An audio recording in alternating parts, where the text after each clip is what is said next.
மகாத்மா காந்தி இந்தியாவின் சுதந்திர போராட்டத்திற்கு அஹிம்சை என்ற புதிய பாதையை காட்டிய மாபெரும் மனிதர். 1869ஆம் ஆண்டு குஜராத் மாநிலம் போர்பந்தரில் மோகன்தாஸ் கரம்சந்த் காந்தி பிறந்தார்.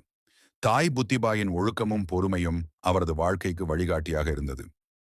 சட்டம் படிக்க லண்டன் சென்ற காந்தி பின்னர் தென் ஆப்பிரிக்காவில் இந்தியர்களுக்கு நடந்த அநியாயங்களை நேரில் கண்டார். அந்த அனுபவமே அவரை ஒரு போராளியாக மாற்றியது. வன்முறை இல்லாமல் உண்மையின் வழியில் போராடும் சத்தியாகிரகம் அங்கு பிறந்தது. 1915இல் இந்தியா திரும்பிய காந்தி விவசாயிகள், ஏழைகள், ஒடுக்கப்பட்ட மக்களின் குரலாக மாறினார். ஒத்துழையாமை இயக்கம், உப்பு சத்தியாகிரகம், வெள்ளை அரசை விட்டு வெளியேறு இயக்கம் மூலம் முழு இந்தியாவையும் ஒன்றிணைத்தார்.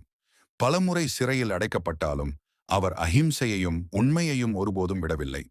1947இல் இந்தியா சுதந்திரம் பெற்றது. அந்த வெற்றிக்கு பின்னால் காந்தியின் தியாகம் மிகப்பெரியது. எளிய வாழ்க்கை, உயர்ந்த சிந்தனை, இதுவே மகாத்மா காந்தியின் உலகிற்கான செய்தி.